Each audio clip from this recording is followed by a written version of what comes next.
Welcome to the Small Business Standards webinar on the ISO-IEC Guide 17, a guide which presents a list of recommendations and measures for writing standards taking into account the needs of the small and medium-sized businesses.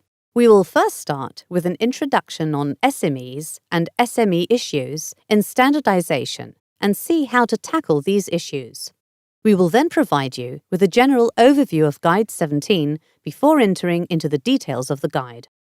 So let us start with the issue of SMEs. SMEs are everywhere, even if the definition of what constitutes an SME varies across regions. For example, in Tanzania, an SME has a maximum of 20 employees, while this figure is 500 in the US. However, it is universally recognized that SMEs are the backbone of the world economy. SMEs are therefore potentially the greatest users of standards, but in practice, this is not the case. The question that arises is why do SMEs, and particularly the micro-enterprises that make up the vast majority of SMEs, not use standards? Some of the most common reasons given by SMEs are: standards apply only to larger companies, they are not for smaller ones. Standards are complex, difficult to understand. Buying and using standards can be expensive. I trade locally. Why should I use an international or European standard? And even if a company is familiar with standards, many will not engage in the standardization process due to lack of knowledge of the standardization process and how to participate in the development of standards. Lack of resources to participate, including human resources and especially time. Because SMEs lack understanding of the importance of standards and how to participate in the standardization process, they are insufficiently represented in the standardization process. This underrepresentation increases the risk of developing non-SME compatible standards, thus preventing smaller companies from reaping the benefits of standards. How can we, who participate in the drafting process of standards, ensure that standards developed are SME compatible? The best way is for more SMEs to participate directly in the standardization process. However, in the absence of increasing direct participation by SMEs, associations representing SMEs should be more involved. National standardization bodies should also take measures to ensure that their SMEs' needs are voiced during the development of standards. Lastly, everyone currently involved in the standardization process should be aware of Guide 17. For those of you who are not familiar with Guide 17, what is it? Guide 17 is a guide published in 2016 by ISO and IEC. It is a guide for writing standards taking into account the needs of micro, small, and medium-sized enterprises. Its aim is to raise awareness on issues that may be of importance to SMEs in the development of standards. Guide 17 is for all those who are involved in the drafting of standards, such as experts in technical bodies and working groups, national standardization bodies and national committees who provide support to those standards writers as well as SMEs. The purpose of the guide is to develop standards that are more understandable and implementable by SMEs in order to avoid their exclusion from the market. Guide 17 is structured in a similar way to any international standard. It has a foreword and introduction, a section describing the scope, another one entitled Normative References, then the terms and definitions, the general considerations, a section about the issues to consider during the process, and a checklist. Let us start with a scope. The scope of the guide provides guidance to writers of standards on the needs of the micro, small, and medium-sized enterprises in order to avoid the exclusion of SMEs from the market and distortion of fair competition. The scope mentions that the guide is relevant to any standards writers involved in standardization, i.e., standards writers in working groups or technical committees, as well as members of national mirror committees. The scope also mentions that not all principles in the guide have to apply to all standards. It is the technical committees and working groups who are in a better position to evaluate if and how to address the specific needs of SMEs in their standards. After the scope, we have the normative references. In this guide, however, there are no normative references. Under the chapter Terms and Definitions, there are two definitions. The document defines what is a micro, small and medium-sized enterprise, and a standards writer. Micro, small and medium-sized enterprise are defined by a recognized authority in the country or region and include self-employed persons. Note that, as already mentioned, there is no universally agreed definition of SME. The basic SME message is think small first, and this is largely independent of specific SME definitions. Then we have the standards writer, which is a person, group, or organization responsible for the drafting of a standard. The chapter on general considerations reminds standards writers that they need to ensure that standards are understandable to the SMEs who want to use and apply them. Therefore, standards writers should use understandable terminology and language. Standards writers also need to consider SMEs' different business models. Indeed, the interests of SMEs and manufacturers, suppliers of products or services, may be different from those of consultants, certifiers, research laboratories, and test houses, which may themselves be SMEs. The most important and voluminous chapter of the guide relates to issues to consider during the standards development process, from the preparation of a new work item to the implementation of a standard. Several recommendations of Guide 17 relate to good standards writing in general, and therefore are of interest to all stakeholders. However, the following slides will look at some of these issues from a specifically SME viewpoint.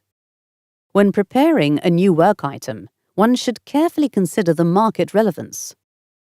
Before a new work item is proposed, all stakeholders should be consulted, including SMEs or their representatives, to assess the need for or interest in a standard.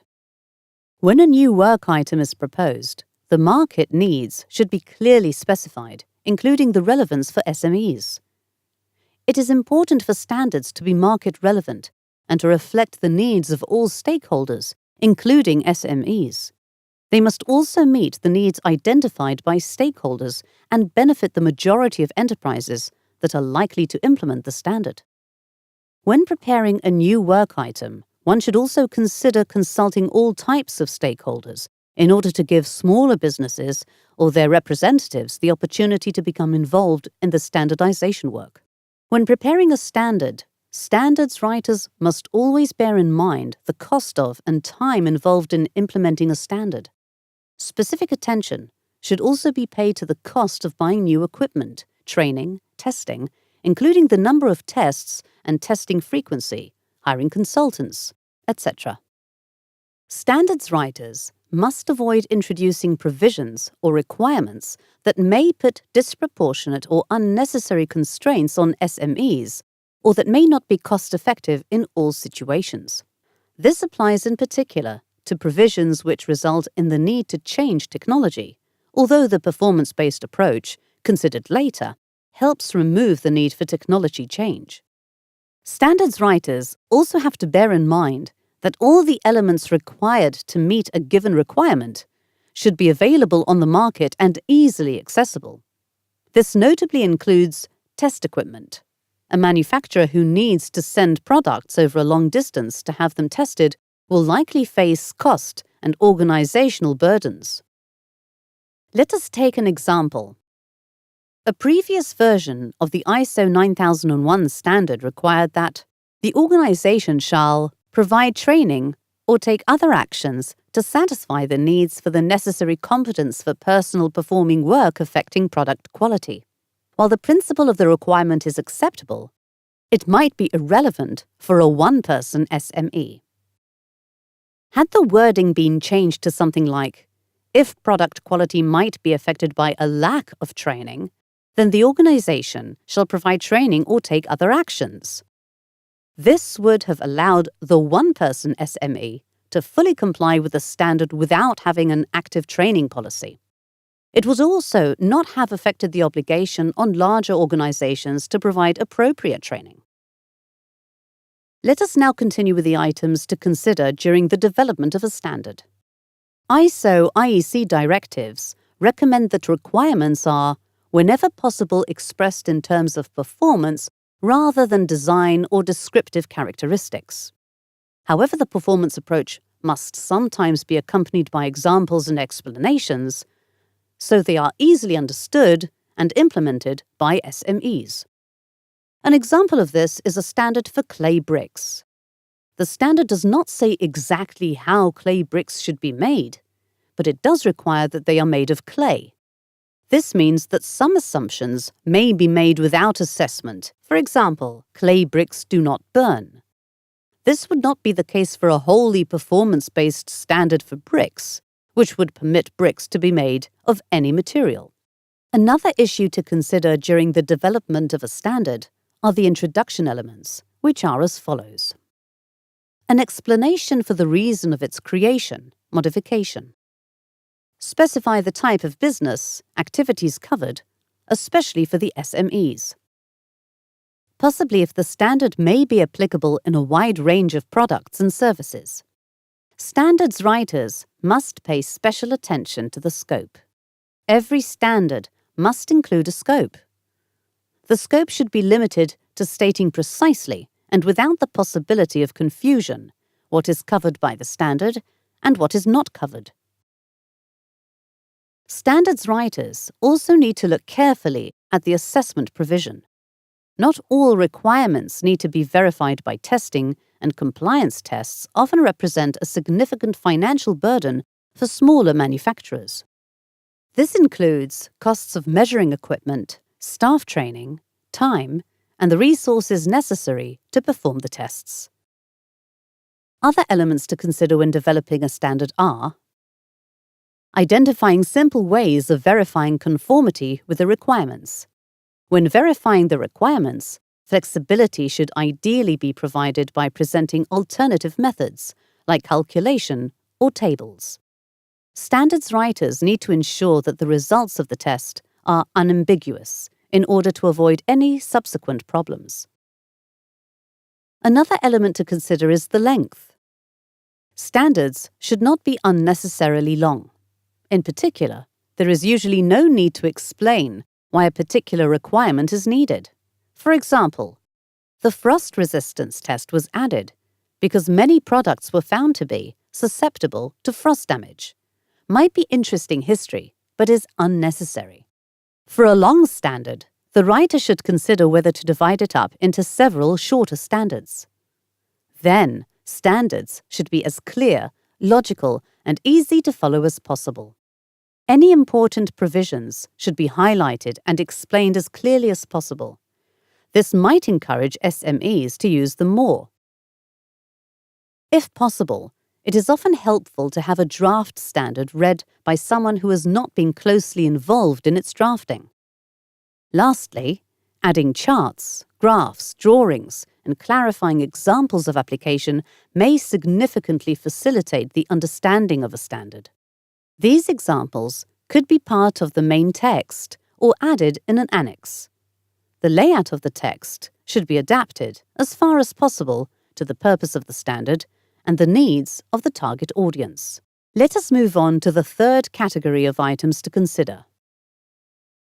While there are some specific rules related to the drafting of standards, which can be found in the directives of ISO-IEC, the basic principles of writing a standard are no different from those of almost any other writing. Some guidelines to consider to be understood by all users: use the active voice, simple and meaningful words. Be assertive by using commands. Use action verbs. Speak directly to the users rather than saying what they might do. List where appropriate. Define technical terms and abbreviations. Use terms consistently throughout the text. Even if standards are directed at people with knowledge of specific products, processes, or services, they still need to be written in a simple and clear language so that they are comprehensible by all potential users.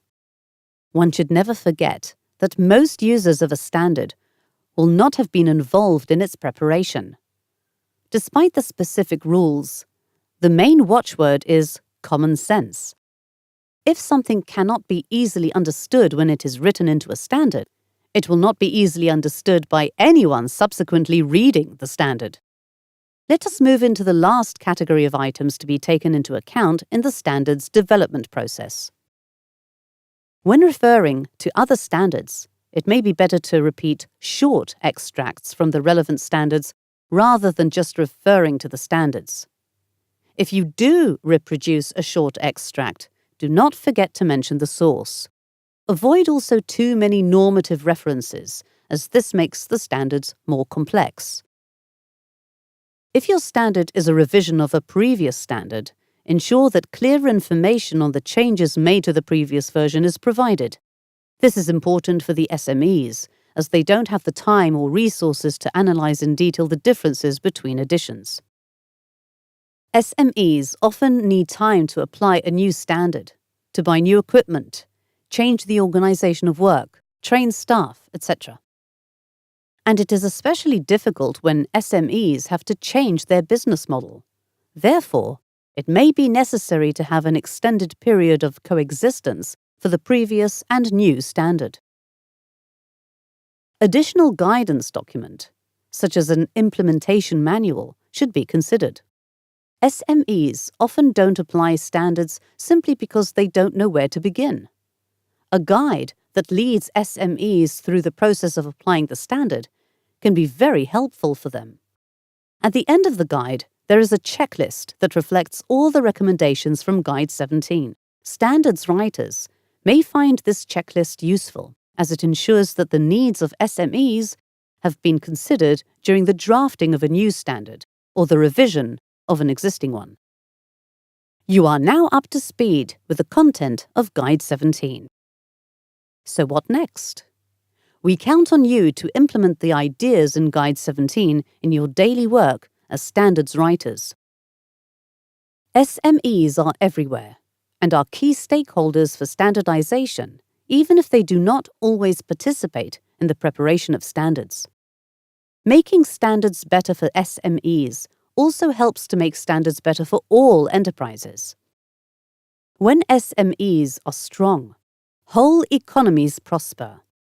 In prospering economies, all actors prosper. So when SMEs benefit, everyone benefits. Should you have any question, do not hesitate to contact SBS Secretariat. Small Business Standards thanks you for contributing to the development of more SME-compatible standards.